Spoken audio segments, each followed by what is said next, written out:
se fizesse. Quer dizer, a ciência emerge desse processo, porque a ciência é coletiva, a ciência é comunidade. E aí já temos a liberdade mais em ação, já não é aquela liberdade interior, mas é a liberdade de transmissão de pensamento, enfim, não tem nada a ver com telepatia, não é pseudociência, mas transmissão de pensamento através da forma escrita, da forma oral, a circulação de pessoas, o encontro direto dos cérebros. Sem isso, normalmente quando os cérebros se encontram, os dois cérebros em geral, também depende, mas ficam em geral mais ricos. E a história da ciência mostra-nos isso, que a ciência avançou sempre quando as pessoas que tinham essa pulsão interior, puderam estar mais em contacto umas com as outras. Portanto, a ciência beneficiou sempre da liberdade. A liberdade foi sempre uma condição de ciência. Claro que, a certa altura, a ciência ganhou sustento e precisou de meios, instrumentos. Começou por instrumentos mais rudimentares, como telescópios, Galileu, microscópios, Hooke, e os instrumentos custou dinheiro. Por outras palavras, a ciência começou a precisar de tecnologia para poder ser mais ciência. E hoje isso é muito nítido. Hoje a ciência produz tecnologia, a tecnologia alavanca a ciência. Com certeza a tecnologia está no mundo, serve ao mundo, mas também serve a própria ciência. E a tecnologia custa dinheiro. E, portanto, a questão também que se põe, e entra a política científica, e é como é que vamos, em regimes que são regimes democráticos. Não vou falar dos outros aqui, porque nós vemos que a ciência se desenvolveu mais até nos sítios onde existem democracias liberais. Como é que vamos distribuir os recursos que são sempre limitados, que não são infinitos? E aí eu faço notar que, entre a política de ciência, mas eu faço notar que o contributo em Portugal ou na Europa do Produto Nacional Bruto para a ciência é uma pequena parcela. Em Portugal, neste momento, é 1,4% do PIB, na Europa é 2,1%, portanto, nós estamos abaixo do e, portanto, a questão é, será que queremos mais? Será que precisamos de mais? Será que... Como é que vamos obter mais?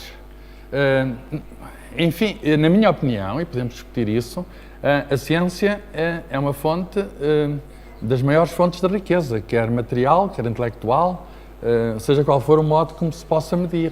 É uma fonte permanente e, por vezes, surpreendente de riqueza. Não seria justo e adequado nós, tentarmos fazer essa convergência com aquilo que a Europa até em conjunto até fala em 3%, há algum tempo que fala em 3%. Estamos dispostos a dar mais, a pôr mais semente, uma semente de uma planta que vai crescer e que a história mostra, que por vezes não sabemos como é que vai crescer, mas que vai crescer, e isso já é a política científica. Queremos mais todos para a ciência ou queremos menos? Na minha opinião, queremos mais. Infelizmente, em Portugal, nos últimos tempos, eu tenho visto, com grande pena minha, eu queria ajudar, estou certo que a comunidade científica em Portugal queria ajudar que houvesse mais. Todos gostaríamos que houvesse mais. E eu tenho visto que há menos. Muito em particular, porque está na ordem do dia, eu só refiro por causa disso, eu não acho uma boa ideia cortar simplesmente à partida, por algum algoritmo mágico, metade dos centros de investigação científica. Independentemente do modo como se corta, com certeza, que também foi tecnicamente errado, foi feito por pessoas que não são as mais qualificadas, mas, e seguindo regras que não são regras enunciadas, quer dizer, violou-se, digamos, disse que é uma coisa e depois fez outra, mas independentemente do modo como isso foi feito, eu, de facto, não acho uma boa ideia que metade dos centros de investigação científica, à partida, como é que sabe à partida, que metade que não iam ser. E depois preocupa-me dizer que essa metade é uma previsão feita com base no histórico, quer dizer, então de cada vez agora vamos cortar metade. Há um paradoxo, que é o de Zenão, se uma pessoa vai atrás da tartaruga e se me for metade de cada vez, quer dizer, matematicamente nunca se alcança a tartaruga, mas toda a gente sabe, para todos os efeitos práticos, não é? Se eu tiver aqui, vou-me aproximar em cada segundo metade do António Araújo, ele sabe que eu vou apanhá-lo brevemente. E, portanto, a mim, receio muito o tempo em que, a certa altura, a metade seja a metade de mim. Quer dizer, já reduziram aquilo tudo e aproxima-se isto muito rapidamente e depois querem saber se é a parte de cima ou se é a parte de baixo. Quer dizer, eu acho que isso não é bom para ninguém. Temos recursos limitados, com certeza estamos de acordo com o princípio da avaliação, temos de acordo com os princípios de quem são os melhores, mas os melhores têm também de ser escolhidos pelos melhores. E nós, na ciência, sabemos bem o que é isso. Nós, na ciência, por causa do nosso próprio treino, nós sabemos bem reconhecer aqueles que são capazes de nos emendar, porque a ciência tem esta atitude humilde, de saber reconhecer o erro. Vivemos permanentemente confrontados com os nossos erros, confrontados com as nossas limitações. Eu, por experiência própria, sei isso. Quer dizer, eu descobri gente muito boa, incomensuravelmente melhor do que eu, quando pude percorrer, fazendo essa comunicação, o caminho, digamos, os estradas da ciência. Quando percorri as estradas da ciência, confrontei-me com as minhas limitações. Portanto, eu sei reconhecer perfeitamente, como qualquer cientista sabe, onde é que está o mérito. Portanto, os cientistas são os primeiros, até antes de aquilo que, enfim, o princípio do mérito é um princípio que todos aceitam em geral e depois, em particular, muita gente tem dificuldades em admitir isso. Mas na ciência é dos sítios, se há algum sítio onde uma pessoa sabemos o que é o mérito. Eu sei que não sou nenhum Einstein, por exemplo, para dizer isto de uma maneira muito simples. Eu sei perfeitamente que não sou nenhum Einstein. E, portanto, nós temos de... enfim, em Portugal, acho que temos de pensar muito seriamente se queremos ciência. Eu suponho que devemos querer. Se queremos mais ciência, eu acho que devemos querer e, acima de tudo, devemos querer mais ciência juntos. Deste percurso que agora está nos jornais e na imprensa, o que mais me preocupa não é a questão de mais dinheiro, menos dinheiro, este ou aquele. Com certeza alguns foram eliminados justamente, outros injustamente, devia haver mecanismos de correção, isto vai mergulhar em parte nas tribunais, mas o que mais me preocupa é a perda de confiança. Andarmos todos a perder tempo, além do mais, mas sem ter aquilo que é o bem mais precioso numa sociedade democrática, que é confiarmos uns nos outros. E juntos, quando confiamos uns nos outros, confiarmos em nós. Portanto, isto é, digamos, começando por trás e chegando até à atualidade, a relação que há entre ciência e liberdade. Claro que só talvez acrescentar duas coisas que depois posso elaborar. Historicamente é muito interessante a relação íntima entre ciência e liberdade. Eu só resumi, existe. Mas agora na prática, a revolução científica acontece no século XVII, e os nomes tradicionais que vêm imediatamente à mente são os nomes de gigantes, como Galileu e Newton. E Galileu e Newton são pessoas que não vinham de famílias muito abastadas. Portanto, eles inauguram, de algum modo, a possibilidade da ascensão social através do conhecimento. Isto é algo radicalmente novo. E pode-se perguntar de onde é que lhes vem esse atrevimento. Não era dado por nenhum estatuto privado. Eles não disseram coisas ousadas por serem ricos, poderem dizer ousadias ou fazer ousadias. Eles disseram coisas ousadas, vamos logo a começar por Galileu. Ele pôs em causa o Aristóteles, porque havia naquele caldo de cultura onde ele vivia, que era a Europa das universidades. As universidades é um legado da Idade Média, da Europa cristã.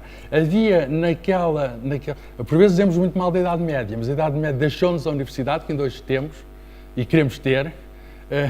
Temos a Idade Média entre nós, de alguma maneira, mas nas universidades permitia-se isto. Ainda hoje se deve permitir. A troca livre de ideias, argumentos, mesmo pondo os argumentos mais absurdos, muitos do aristotelismo tomista. São Tomás de Aquino incorporou as ideias de Aristóteles de uma maneira que é muito imaginativa e enfim, muito bem feito. Mas podia-se jogar através das palavras, podia-se jogar e, a certa altura, chegar até aquilo que alguns designam por discutir o sexo dos anjos, chegar até a falar de coisas perfeitamente abstrusas e pôr em causa o Aristóteles, pôr em causa a autoridade, só podia acontecer porque havia essa liberdade, essa liberdade de jogo. Pormos, por exemplo, e isso está muito na gênese da ciência moderna e talvez, isto agora é controverso o que vão dizer, talvez tenha sido possível emergir ciência moderna nessa altura porque também havia a ideia única do Deus Criador, haver uma ordem, etc., coisa que não foi possível na Grécia Antiga, porque não podia haver ordem, porque os deuses estavam todos uns contra os outros. Aquilo é uma confusão. Só mais um pormenor. A ciência moderna deu, como sabem, o século XVIII, foi no século XVII, o século seguinte chama-se Iluminismo, em que há, com certeza, toda aquela transformação social baseada nas ideias de Voltaire, Stuart Mill, etc., Rousseau, etc., mas há um país, que é os Estados Unidos, cujos pais fundadores não só conheciam a ciência, amavam a ciência, como privilegiavam a ciência. E está, de algum modo, na gênese dessa grande democracia que é os Estados Unidos. Thomas Jefferson, um dos primeiros presidentes americanos, amigo de um cientista português, o Abade Correia da Serra, que o Jefferson dizia que o Correia da Serra é uma das maiores mentes que ele jamais conheceu e, inclusive, chegou-lhe a dar um lugar na Universidade Americana. Ele não aceitou porque era uma espécie de embaixador português, não podia aceitar lá um lugar, não podia haver acumulações. Mas Thomas Jefferson era um gênio que dizia, um gênio também político, mas dizia a ciência é a minha paixão, a política é o meu dever. E no dia 4 de julho de 1776, se não erro, quando é o dia da independência dos Estados Unidos, a declaração redigida em parte por ele, pelos pais fundadores, diz o que ele estava a fazer nesse dia, estava a medir a temperatura, há vários registros de temperatura feitos por ele. E porque é que ele queria medir com precisão a temperatura? Porque para ajudar a tentativa, ainda preliminar na época, de previsões meteorológicas para ajudar a agricultura. Portanto, aquela pulsão de saber, de conhecer, para poder ajudar, para promover a comunidade, está na gênese da nação americana e depois esta ideia vai, com certeza, extravasar e faz parte da nossa modernidade. Obrigado, Carlos. Eu, antes de passar a palavra ao auditório, há pouco referi que a comunidade científica reconhece o mérito entre si. Bem, mas o que é facto é que precisa de índices objetivos, como seja o número de citações em revistas, etc. Portanto, o mérito, apesar de tudo, é concorrencial. E a pergunta que lhe faria é até que ponto é que essa concorrência, como aliás vem num livro recente, que estivemos a apresentar de Jorge Calado, essa concorrência pelo número de citações em revistas classe A e classe B, etc., não potencia a fraude, por um lado, tem potenciado em alguns casos, e, por outro lado, isso é o tema do nosso encontro da liberdade, não abafa também ou limita a liberdade do investigador. Isto é, o investigador já não investiga o que quer, mas investiga para publicar na revista A e ser várias vezes citado. Muito bem. Uma boa questão. Os cientistas gostam de fazer medidas, como o Jefferson, que é o termómetro. Ele, aliás, andava mesmo na carruagem com medidor de quilómetros, que tocava um sino a cada quilómetro passado.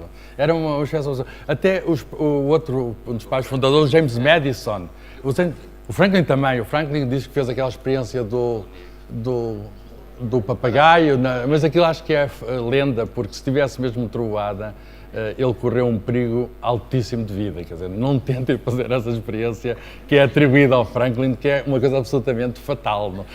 Pegar numa chave e num papagaio num dia de trovoada. Mas Dizem que pôs um escravo a fazer isso. Não foi ele? Não, pôs um miúdo agarrado ao papagaio. Isso acho que é lenda. Tanto quanto eu sei, acho que é lenda. Quer dizer, e não é uma lenda tão boa como a da maçã do Newton.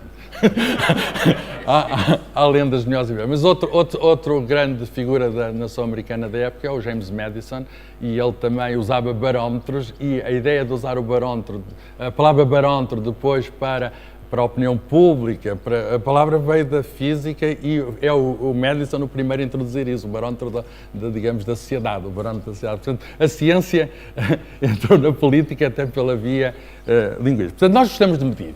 O Kelvin, no século XIX, um grande cientista que veio casar à Ilha da Madeira com a filha do cônsul.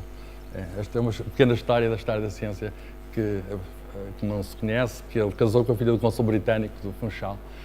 Estava a fazer o quê? Estava a pôr cabos submarinos com veleiro. Ele era cientista, mas não gostava de ser pobre. Ele tinha o seu veleiro e estava a instalar cabos submarinos porque estávamos na altura da segunda globalização, que é a globalização, digamos, permitida pela telegrafia elétrica. A primeira tinha sido a dos descobrimentos portugueses. E agora temos, no século XX, uma terceira globalização, muito mais rápida, etc. A quantização, o que Kelvin dizia, se não consegues medir, não podes saber. É um exagero também. Mas não podes dizer nada sobre nada se não conseguires medir.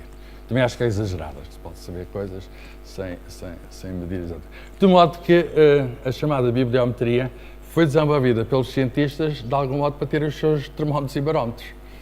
Quanto é que se publica e depois quantas citações significam o impacto que esses artigos têm. Eu não sei se preciso explicar como é que funciona o sistema científico, estou aqui pessoas que a maior parte das pessoas saberão, mas com certeza se eu faço um artigo, pode saber quantos artigos é que vão citar o meu e isso dá-me uma ideia, digamos, da importância do meu trabalho, porque se eu fizer um artigo, como acontece muitas vezes, até sabe exatamente a porcentagem de artigos portugueses ou de outro país que não são citados por ninguém, isso dá uma indicação da relevância daquele trabalho. Porquê? Porque estamos a pôr quantitativa aquela ideia de comunicação. A comunicação está a funcionar? Quer dizer, está a funcionar e a ser efetiva. E, portanto, isto não é de agora. Mas a certa altura, com o aumento do número de cientistas, que em Portugal deu-se nos últimos 20 anos, mas deu-se, por exemplo, depois da Segunda Guerra Mundial, o número de cientistas aumentou e a certa altura é preciso, de facto, atribuir dinheiros. A quem é que se vai atribuir dinheiros? Como é que vamos medir o mérito? E a bibliometria é ela própria, neste momento, uma ciência. Quer dizer, quando não é uma pseudociência, é uma ciência. Quer dizer, há revistas só sobre isso, fazem artigos só sobre isso e citações só sobre isso. Portanto, há aqui modernamente, e isso tem valor. Não podemos negar que este é um barómetro que nos diz coisas. E diz-nos coisas muito importantes. Ele diz-nos, por exemplo, se tem mais artigos em princípio, está a trabalhar mais, e se é mais citado, nós sabemos que aqueles artigos que são lidos por outros e que não é só apenas lidos por outros e usados. Também acontece, às vezes, são usados e pós-corrigir. Portanto, há uns que têm citações negativas, porque às vezes você fez um erro. Isso também é assim que funciona a ciência. Agora, a ciência tem crescido e modernamente. Coloca-se muita questão, depois há revistas que têm mais fator de impacto, menos fator de impacto, os seus artigos são mais citados, etc. Science e Nature são quem tem mais fator de impacto, mas também é preciso ver que Science e Nature, falar só disso é muito injusto para certos ramos da ciência, por exemplo, a engenharia não tem lugar na Science e Nature, por sua própria as ciências humanas agora começam a ter.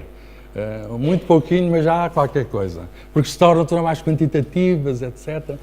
Mas falar apenas que o cume é apenas a Science and Nature é um pouco exagerado. De modo que a bibliometria está a ser criticada pela própria comunidade científica. Não é uma crítica que venha de fora, é uma crítica que vem de dentro, que estão a dizer, sim senhor, isto é importante, mas isto se calhar não é tudo. E nunca foi tudo. De facto, os cientistas desenvolveram uma cultura da autoavaliação no sentido que a própria comunidade tem maneiras de se regular. Isto vem do século XVII já, do tempo do Newton. A Royal Society, que é a sociedade dos sábios ingleses, o Newton ficou famoso com a ajuda da Royal Society e a Royal Society ficou famosa com a ajuda do seu presidente perpétuo, que foi a Isaac Newton. Nessa sociedade começou as primeiras revistas institucionais e ao encontro de sábios e a fazer redes, porque eles tinham correspondentes a fazer redes. Houve 25 sócios portugueses da Royal Society, entre os quais o Abade Correia da Serra. Portanto, criou-se essa rede e desde essa altura que os próprios cientistas sabem que é preciso avaliam recorrendo a estes métodos que até se aperfeiçoaram quantitativamente, mas também avaliam devido a aspectos que não serão muito científicos, quer dizer que há uma margem sempre, em qualquer avaliação, uma apreciação subjetiva. E os cientistas acham que uma cabeça não pensa tão bem como duas cabeças não pensam tão bem como três, reunir algumas cabeças, porque têm percursos de vida diferentes, têm cosmovisões diferentes, uns sabem mais de um assunto, outros sabem mais do outro assunto, um esteve mais numa parte do mundo, outro esteve noutra parte do mundo, e um grupo de cientistas é sempre melhor para fazer avaliações que um cientista. E nunca, quando se trata de fazer avaliações, os cientistas metem lá o número de artigos numa máquina, o número de citações numa máquina, e não era preciso o comitê de sábios, quer dizer, a máquina era sábia. Nós sabemos que as máquinas não são sábias, não há nenhuma máquina sábia. Por muitos avanços que faça a inteligência artificial, não há nenhuma máquina sábia. Portanto, os cientistas querem e reclamam para si uma margem de, em conjunto, poderem analisar, fazer juízos. Nesta avaliação portuguesa feita lá fora, foi, enfim, supostamente isso que aconteceu, mas na prática não foi, porque o número de sábios não chegava e muitos não eram, alguns não digo muitos, mas alguns não eram sábios, estavam a avaliar disciplinas ou áreas de disciplinas que não eram as deles. E, portanto, não se fez de acordo com a norma que é a norma vigente da ciência, não é uma avaliação por pares. Mas, voltando ao assunto, há cientistas que atualmente põem, portanto, em causa a aceitação, digamos, estão mesmo a pôr em causa neste momento a aceitação de critérios bibliométricos, mesmo corrigidos com esta parcela de entendimento entre pares. Eles acham que deve aumentar o entendimento entre os pares e para marcar esse ponto já há cientistas, há um caso de um Nobel americano que disse muito simples: eu não vou escrever mais para a Nature, eu não vou escrever mais para a Science, por uma razão muito simples. Eu acho que ali há eles chamam-lhe, a brincar, uma ditadura, lá está a liberdade. Aqui há uma ditadura que eles só escolhem certos artigos, ou privilegiam certas áreas, ou vão atrás das modas, porque o fenómeno das modas também existe na ciência, não é só na alta costura. Vão atrás das modas, etc. E, portanto, eles criticam. Assim, a ciência, por vezes, usa-se uma saia mais curta, depois uma saia mais baixa. E há cientistas e cientistas sobre os quais não pode haver a mínima dúvida, que dizem: nós não podemos ir apenas atrás deste campeonato de high performance, etc. A ciência é um sistema. É como se fosse uma montanha, com certeza que nós sabemos que há excelentes, mas a seguir há outros, e a certa altura há outros, e que, como em qualquer montanha, os que estão no pico são com certeza poucos, podem até haver mais, mas precisam dessa base de sustentação. Portanto, a ciência é um corpo complexo que está, eu digo, a auto-organização dela está em curso, está sempre em curso. A ciência tenta aperfeiçoar os seus mecanismos e eu vejo que em Portugal se procurou mecanismos que têm a sua qualidade se fossem bem feitos, mas que, enfim, vai até a contracorrente com aquilo que modernamente se vai. Era preciso reunir mais pares e pô-los, de facto, com mais tempo. Deem tempo, a avaliação tem de ser feita com tempo, não é? É para valer algum tempo. Deem tempo às pessoas, vão aos sítios, falem com elas, falem com os cientistas, vejam o que é que eles estão a fazer, falem com os jovens cientistas em particular, nós temos muitos e bons, e não foi nada disto que aconteceu. E, portanto, essa história eu tenho hoje uma imagem que dei a um jornal que me perguntou, isto é a mesma coisa que mandar vir um árbitro da terceira Liga Inglesa e pôr o Sporting Benfica aqui e depois dizer: e agora não joga o Sporting, estão todos expulsos porque a gente corta metade. Perguntas quem tem.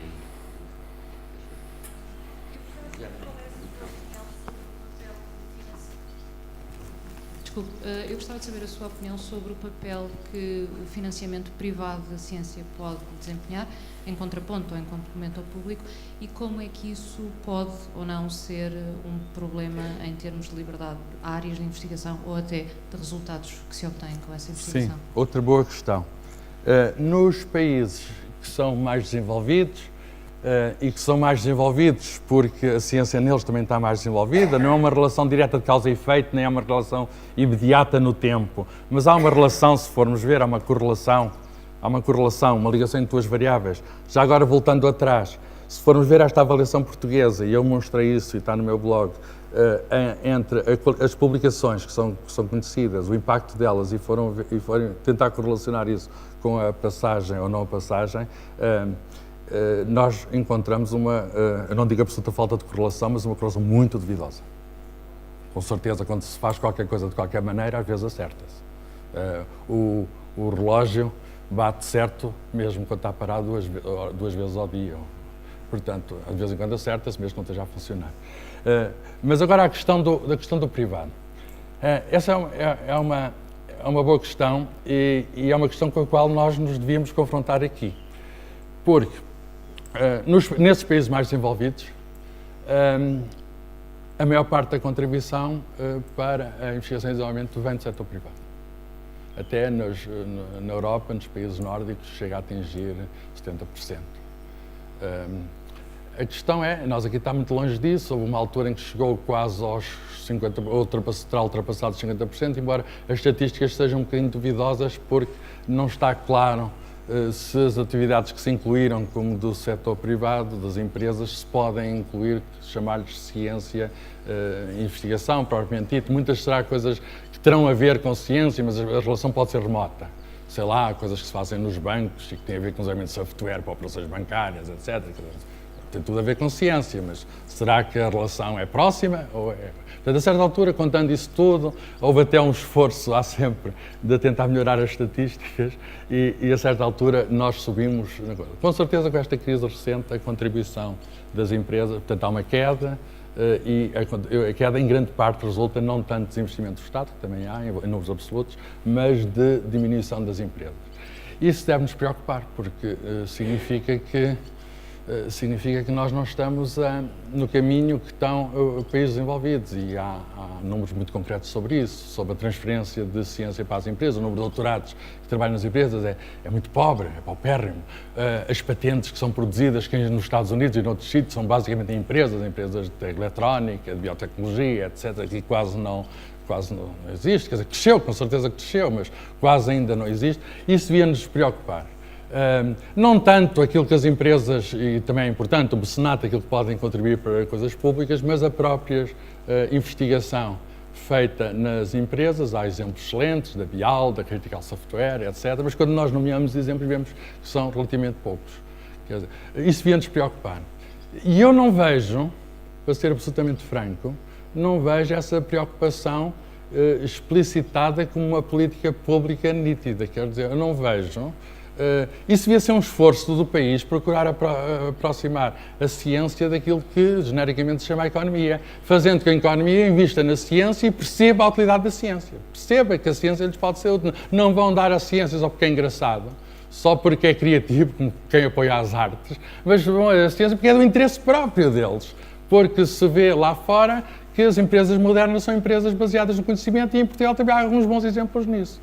E eu não vejo, por exemplo, neste discurso agora de cortar para metade, não vejo, por exemplo, que a metade que resta tenha maior ligação às empresas. Não vejo que a inovação, pelo contrário, não vejo que a inovação, que é o jargão que se chama para aquilo que é a ligação da ciência à economia, eu falo assim inovação, sempre que usamos esta palavra é isso que nos estamos a referir, não vejo que isso esteja a ser fomentado por esta política dita de avaliação entre aspas. Não está a ser fomentado. E isso devia ser um esforço, estamos a precisar disso como pão para a boca. Porque a ciência dá-nos riqueza, pode não nos dar riqueza imediatamente, mas dá-nos riqueza. E nós temos de provar isso. Cabe-nos a nós provar isso. Estão a falar com alguém que, além de ter alguma atividade científica, já desenvolveu uma empresa e está a procurar, e já contratei a nossa empresa, contratámos investigadores que até estavam lá fora e vieram para Portugal porque estabeleceu uma pequena empresa baseada no conhecimento, etc. Mas esses esforços que estão a ser feitos, mas são micro-esforços, não têm a escala necessária. E Portugal só pode, enfim, nós estamos todos, enfim, um bocadinho cansados da crise. Nós só podemos descansar da crise se, de facto, virmos que a economia tem se a economia subir. Quer dizer, o que aconteceu em Portugal nos últimos tempos é que a ciência multiplicou-se muito, só podia subir de patamares muito baixos, mas a nossa economia não acompanhou esse desenvolvimento. E, portanto, pelo contrário, o produto interno bruto, estamos a níveis do início do ano 2000, quer dizer, em números absolutos. Até abaixo. O que significa que essa demonstração que a ciência, além do mais, além da utilidade intelectual que dá, porque a ciência também é cultura. E isso não se pode medir. Como é que não se vai medir? Pode-se fazer tentativas, nunca se vê. Mas além disso, a ciência também é riqueza material, a ciência também é conforto. A mim, eu sei isso, e é óbvio, temos hoje, lasers, por exemplo. Porquê é que temos hoje lasers? Temos hoje lasers por todo lado, na medicina, com certeza, nos supermercados, nos CDs, em qualquer, até nas discotecas, quer dizer, hoje os lasers estão por todo lado. E pode-se pensar, bem, os lasers sempre existiram. Não, os lasers têm 50 e poucos anos e apenas existiram, e eu recorro à imagem, ao bocado disso, do nascimento da ciência, porque se estava a brincar, o aspecto lúdico, estava a brincar com propriedades da luz, estava a experimentar com propriedades estranhas, desconhecidas da luz, e arranjou-se um fecho coerente, e na altura chamou-se-lhe uma aplicação, uma descoberta à procura de aplicação. Hoje só vemos aplicações. Na altura ninguém via nenhuma, absolutamente nenhuma. Portanto, nós temos, com certeza, com base no nosso conhecimento, de demonstrar a sua aplicação. E isso não quer dizer que o conhecimento precisa precisamente disto para se justificar. Na minha opinião, saber é sempre melhor que não saber. Seja lá do que for. Até digo mais, se nós formos os melhores do mundo, se houver mérito, por exemplo, em saber múmias egípcias, eu acho que se deve investir nos cientistas que estudam múmias egípcias. Eu não tenho nenhum interesse em múmias egípcias, muito menos.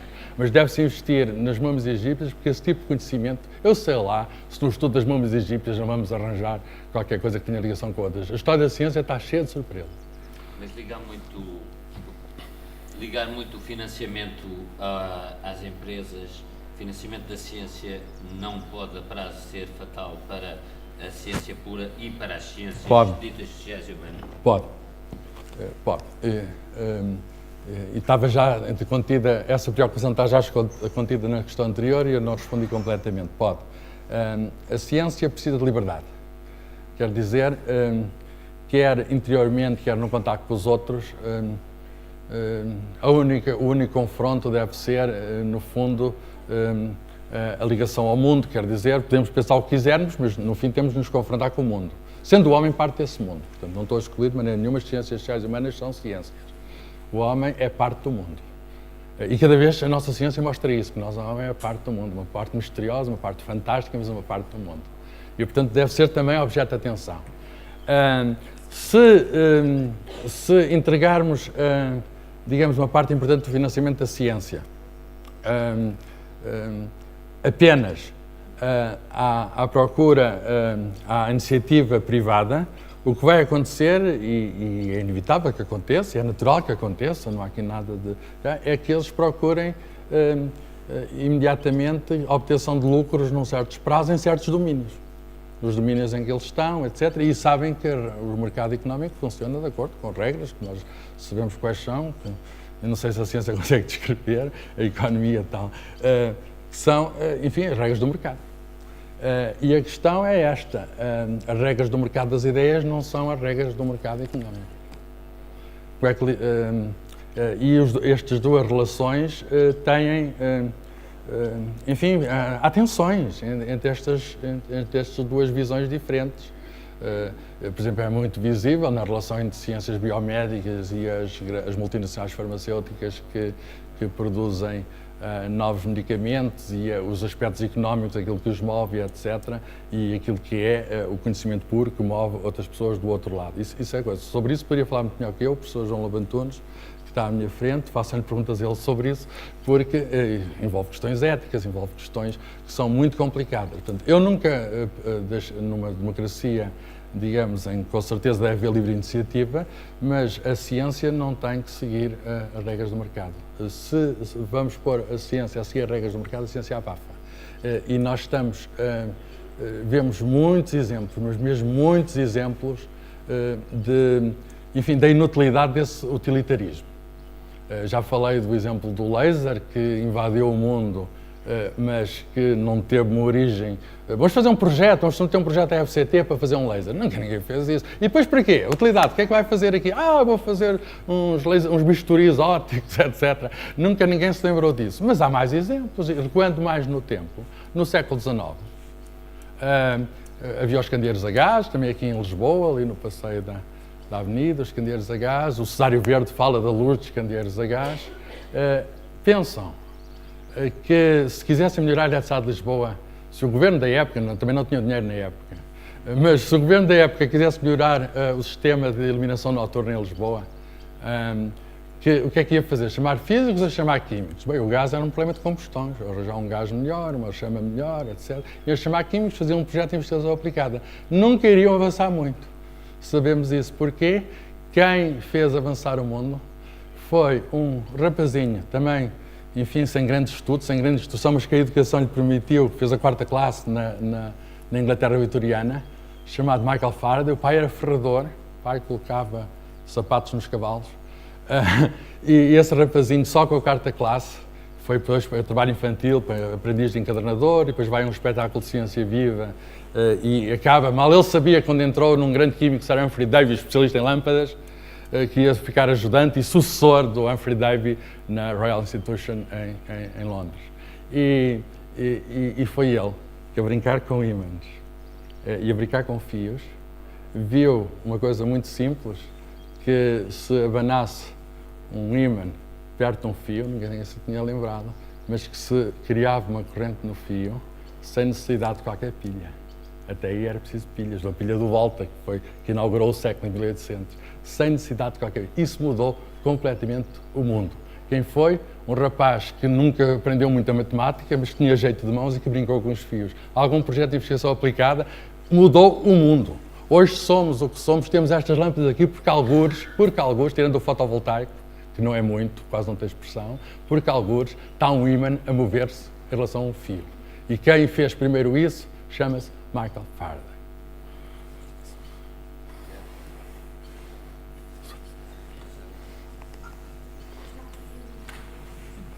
Obrigada. Por já cumprimentar o Carlos Filhais, é de facto o físico português que tem o artigo mais citado internacionalmente, só por modéstia que ele não disse, penso. Fui eu e mais 5, pronto, não pessoal. Está bem. E só vem confirmar aquilo que disse antes, que o conhecimento é muito partilhado, o conhecimento científico. Portanto, eu só tenho 1/6 desse número. Mesmo assim, é muito.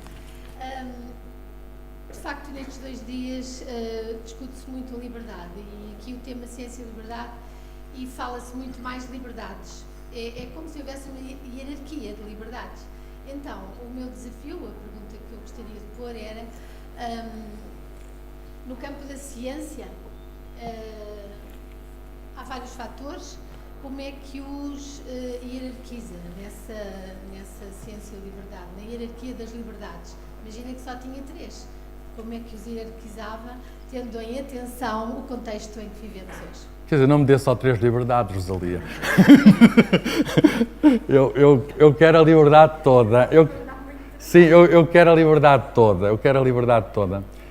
E a questão é que, como sabem melhor do que eu, a liberdade não é um valor absoluto. Há justiça, eu não posso fazer o que quero. Não sou absolutamente livre, ninguém é absolutamente livre. Há outros valores morais, há outros valores. E esses valores, deixa acrescentar, não são dados pela ciência. Por isso é que o Jefferson dizia: a ciência é a minha paixão, a política é o meu dever.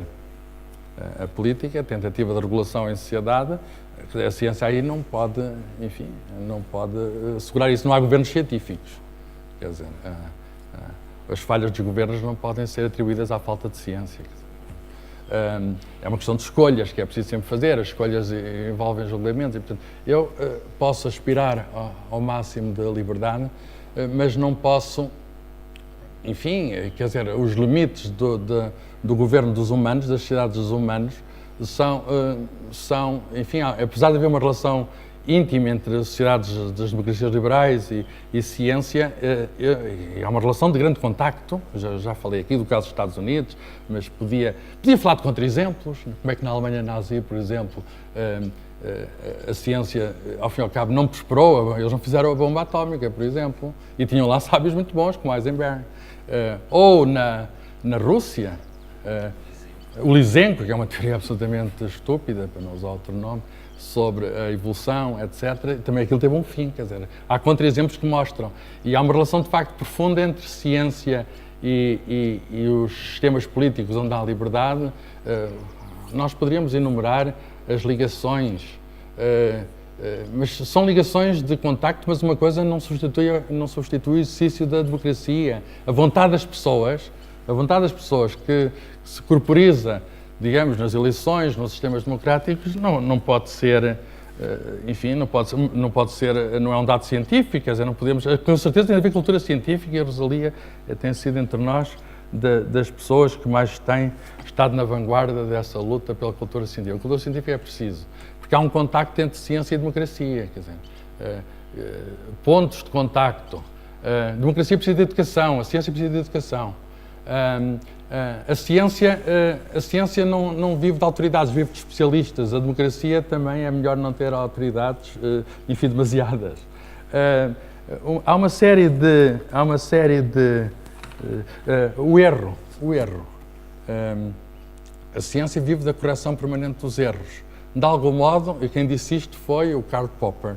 De algum modo, o mesmo Karl Popper disse, e fez aqui uma semelhança com a democracia, que nos sistemas em que há expressão da vontade dos cidadãos através das eleições, há aquilo que podemos chamar, num outro sentido, de correção de erros, no sentido que há um mecanismo permanente de correção.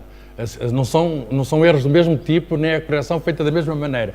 Mas há aqui uma ponte que não devemos esquecer entre si. Já falei de autoridades, já falei de autocorreção, já falei de educação, já falei, logo à partida, o aspecto social, quer dizer, a ciência, como eu disse, é a sociedade. A ciência é a sociedade dos cientistas. A ciência começa por ser comunidade. Um cientista só não faz ciência. Como sabem, a democracia é a comunidade. E, portanto, há ligações íntimas entre a ciência que precisa de liberdade e uma sociedade democrática que precisa de liberdade. Agora, não peçam à ciência qual é a liberdade, o tamanho da liberdade que a sociedade vai precisar. Se me perguntem a mim, eu digo que uma das coisas que mais me tocou quando eu aprendi de ciência, e tive de aprender ciência lá fora. Os meus estudantes de doutoramento já puderam aprender aqui. Mas eu tive de ir para a Alemanha e na altura não havia low cost, ia-se de caminhonete a primeira vez, etc. E depois vinha-se, etc. E uma das coisas que mais já depois de 25 de Abril, isto passou-se em 79, 78, uma das coisas que mais me surpreendeu foi atravessar, depois de Vilar Formoso, a Europa toda com as portas abertas. Já foi, não foi antes da União Europeia, mas pouco antes. E depois chegar a casa e estar as portas fechadas, não pertencíamos ainda à União Europeia, e chegar a casa à fronteira, ao meu país, às 7 da manhã, e a fronteira só via às 8. Tinha de estar ali 1 hora, porque o país estava fechado durante a noite. Isto é uma restrição à liberdade, no sentido de estão a impedir o regresso do cientista, quer dizer. E eu passei pela Europa toda, ninguém me perguntava quem era, nem o que fazia, nem o que queria, e no meu país, para entrar, perguntavam-me quem era, e o que é que eu queria, o que é que eu fazia. E isso mostra que viemos de um tempo em que não havia liberdade, e todos experimentámos essa situação, para um tempo em que, felizmente, e eu sou muito europeísta porque isto marcou-me, não é? Eu dos prazeres que eu mais tenho é poder ir a qualquer país da Europa, exceto a Inglaterra por enquanto, e não sei quando, não mostrando documento praticamente nenhum, e isso é, digamos, um dos bens mais inestimáveis que acho que podemos ter. Quer dizer, isso mostra que Portugal, que é um país europeu, e a Europa pode ser a Europa dos gregos, com certeza que é, dos romanos, que nos legaram tanta coisa, o direito, a técnica, tanta coisa. É a Europa cristã, onde se secaram as universidades, é a Europa da Revolução Científica, é a Europa do Iluminismo, é a Europa da Revolução Industrial, que mudou completamente a economia do mundo, mas hoje é esta Europa com estas perturbações todas que vivemos, que nós vivemos, mas apesar de tudo eu gosto da Europa, quer dizer, é o nosso sítio, é o meu sítio, e é o sítio onde se passou todo este passado. Eu quero querer e quero fazer com que se passem mais coisas no futuro. Mais 2 perguntas, uma e o professor Roberto.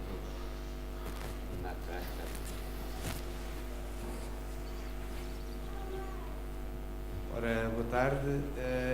Falou-se sobretudo da liberdade para com a ciência. Eu queria fazer só uma pergunta.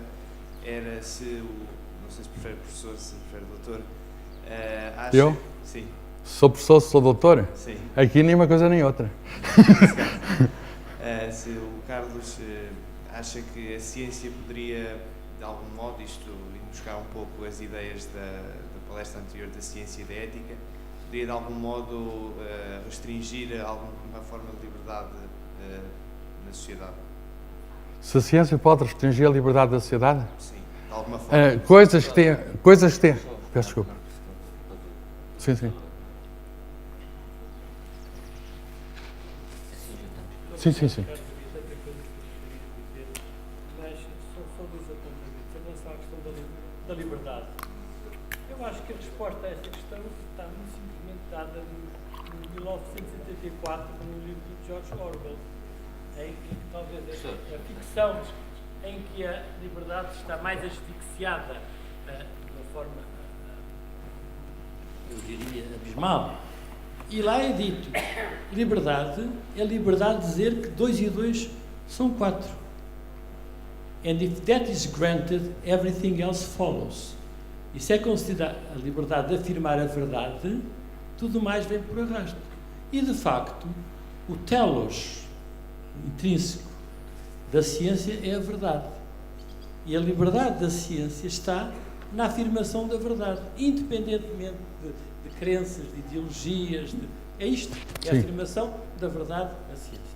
E só mais um comentário em relação à ciência pura.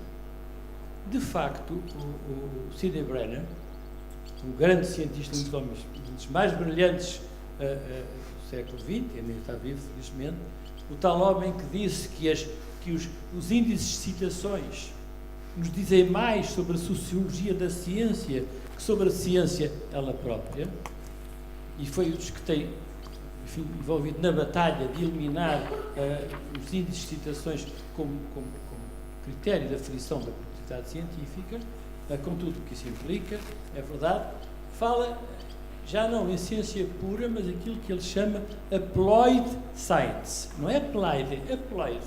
Significa que ciência que nasce pura e imediatamente se torna aplicada, e muitas vezes não previsivelmente aplicada.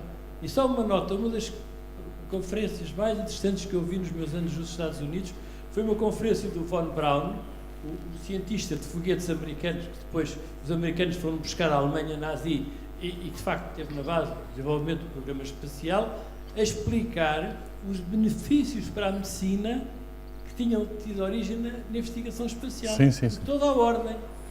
E, portanto, e por outro lado também há outro tipo de investigação, enfim, que talvez moralmente, se quiser, de alguma forma nos repugna, que é a investigação militar, mas no nosso cotidiano, a investigação para produzir armas, destruição de todas as formas, tem tido repercussões extraordinárias, nomeadamente da internet e do World Wide Web, foi uma investigação essencialmente militar, na sua origem. E, portanto, nós nunca sabemos onde é que a ciência... Isso é que é o encanto e a magia da ciência. Muito bem. Posso então pegar... Muito obrigado. Posso pegar na primeira questão, que é a questão da ciência poder causar restrições à liberdade. Eu percebo a questão. Tudo pode causar restrições à liberdade, quero dizer, não é a ciência em particular, mas eu percebo o que se quer referir perfeitamente. A ciência, neste momento, para a maioria das pessoas, está indissociável da tecnologia. As pessoas experimentam a ciência através da tecnologia, andam com a tecnologia nos bolsos, lidam diariamente com a tecnologia e têm uma ideia que aquilo vem de alguma ciência, vem do conhecimento, etc. Mas eles não se confrontam diretamente com a ciência. Ciência muitas vezes avançada, chegar lá é difícil, exige muito trabalho, mas eles é só carregar no botão e têm à disposição uma aplicação de ciência avançada, que é o que temos, por exemplo, num dos nossos telemóveis. Quem fala em telemóveis fala em muitos outros artefactos que inundam o mundo, para tudo, para isto, quase não há artefacto nenhum no mundo, sirva para uma coisa, sirva para outra, sei lá, que modernamente não tem nada a ver com a ciência. E qualquer objeto, olha, por exemplo, os circuitos elétricos que servem para fazer, para nos permitir a iluminação, também servem para fazer cadeiras elétricas. E podemos discutir se é bom ou não fazer cadeias elétricas, mas a cadeia elétrica é também um artefacto baseado na ciência. Ou, se quiserem ir mais longe, eu comecei por ser físico nuclear na vida e depois mudei, depois de Chernobyl, estão a ver? Mas mudei para a física da matéria condensada e a mecânica quântica servia num lado, continua a servir no outro lado, quer dizer, porque a natureza tem uma descrição unificada, não tive de fazer nenhum curso de conversão profissional, mas a bomba atómica também é algo que tem base em ciência avançada e o general americano a quem, enfim, disseram que estava ali um grupo a fazer uma bomba atómica e disseram qual era o princípio e ele era que chefe da cadeira de explosivos da Academia Militar dos Estados Unidos e disse: eu garanto, isso nunca vai funcionar. E, no entanto, o Oppenheimer, quando olha para aquele cogumelo no deserto do Novo México, ele nunca pensou que não ia funcionar. Olha para aquilo, ele disse mais tarde, nós, cientistas, estamos em contato com o pecado. É um bocadinho a culpa judaico-cristã, estamos em contato com o pecado. Portanto, a ciência permite objetos que têm as mais variadas utilizações. As utilizações são, e pode haver liberdade maior ou menor nessas utilizações, mas isso é um problema nosso, da sociedade, não é um problema dos cientistas. Com certeza os cientistas podem fornecer conhecimento e podem ser ouvidos, devem ser ouvidos, mas não têm que ser eles, de maneira nenhuma. Pá. Se o mundo funciona mal, seria, suponho eu, muito pior se entregassem o poder aos cientistas. Não, Dr. Strangelove, coisa assim da gente. Portanto, a responsabilidade é nossa. E nós, nas democracias, temos os mecanismos para exercer a nossa responsabilidade e aí os cientistas são cidadãos como os outros. Se vamos usar isto ou para aquilo. O professor João Labantunes, como sempre, com muito vai ao ponto, e eu sou seu leitor, algumas das coisas que disse aprendi nos livros que escreveu, porque os livros também servem para isso, para os leitores ficarem mais ricos e espero que, enfim, que me continue a enriquecer. A questão da verdade. Enfim, a verdade é um objetivo, é algo ideal. Podemos perguntar ao filósofo o que é a verdade e ele não nos sabe dizer. Mas o erro já sabemos. O erro é a possibilidade de caminharmos lentamente e com dificuldade em relação a esse ideal. E, de facto, tem razão. É isso que nos cientistas. Quer dizer, essa procura da verdade que podemos também chamar procura do erro, porque se a verdade não se alcança, o erro alcança-se, e, portanto, aproximamos nesse sentido da verdade, é isso que nos une. Eu não tenho nenhuma dificuldade em discutir um problema de física daquilo que eu trabalho com um cientista chinês, por muitas ideologias diferentes que possamos ter, por muitas diferenças políticas, por muitas diferenças religiosas, mas há algo que nos podemos conhecer, ele tem ali um erro, eu tenho ali um erro e conseguimos chegar a um acordo. Um artigo sobre isto, aquilo pode ser corrigido por um cientista chinês. E, portanto, a verdade dá coesão à comunidade, esse ideal dá coesão à comunidade científica. Talvez nas sociedades democratas, ideais como, enfim, há também a verdade, com certeza, mas a justiça seja um ideal também que possa unir e une, de certeza, as sociedades humanas. Mas nós temos um ideal muito preciso e temos um método que sabemos exercer, somos treinados por esse método e chegamos esta questão de termos um método para encontrar erros já vem do tempo do Galileu, do Newton e a Royal Society, quando 12 homens livres se reúnem independentemente da vontade do rei, depois o rei vai-lhe dar carta real. Em 1660, para fundar a Royal Society, esses homens vão formar uma sociedade, é muito engraçado, uma comunidade, o que eles querem é ouvir umas conferências entre eles e depois vai dar lugar a esta sociedade. Estes homens vão escolher como divisa, em latim, mas traduzo, a verdade não está na palavra. O que é que se quer dizer? Quer dizer o mesmo que um outro pai fundador da nação americana, Thomas Paine, disse: os factos são mais importantes que os raciocínios. Quer dizer, os raciocínios têm de se basear em factos. E não quer dizer que seja a única coisa que possamos fazer na vida, mas os cientistas fazem isto e a história tem mostrado que isto enriquece o mundo. Os cientistas fazem isto, podem pensar alguns e têm a liberdade de o pensar, mas que é para a autorrecriação deles, não. A sociedade paga aos cientistas para eles fazerem isto, para procurarem essa verdade ideal, para irem errando. A sociedade deixa que os cientistas vão errando porque sabe, a história mostra que só podemos ser ricos dessa maneira. E ricos sob vários aspectos, material e intelectual. As duas coisas não podemos pensar apenas numa sem a outra. Mas pode-se perguntar qual é a razão. Porque de onde vem esse imenso poder da ciência? O Francis Bacon disse, saber é poder, nada há mais moderno do que isso. Foi o filósofo do tempo de Galileu, sem ser cientista, mas disse isto, já lá está, saber é poder. Porque é que isto é assim? Bem, isto é assim por uma razão muito simples, quer dizer, vivemos no mundo, somos parte do mundo. E se nós não conhecermos o mundo, eu pergunto-me, como é que poderemos viver bem nele? É natural, é aquilo que a história mostra, é que à medida que nós sabemos mais coisas sobre o mundo, nós vamos com dificuldades, com hesitações, com desigualdades, com problemas, com más decisões, com guerras, mas vamos, estou convencido disso, e temos até índice, se quiserem, o índice da longevidade humana, por exemplo. Na Idade Média, a Idade Média das pessoas era cerca de 30 anos. Por outras palavras, na Alta Idade Média em particular.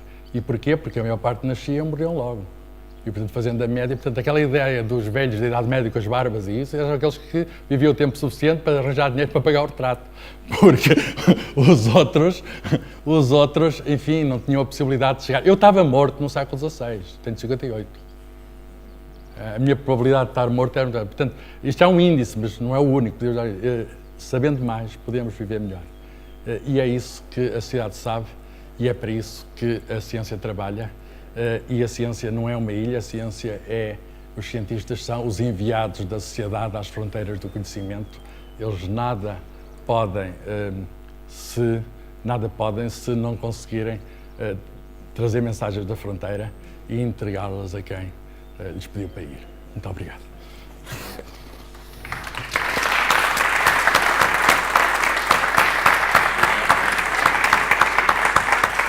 Pena de não ter o Rui Ramos. Não, porque o Rui Ramos era mais animal. Tivemos desfalcados com uma equipa. Cortámos metade, mas neste caso cortaram metade melhor. O Sporting não apareceu no relevado, mas o Carlos Filhais desmentiu um princípio elementar da física, mostrando que uma equipa sozinha consegue marcar o outro. Obrigado a todos.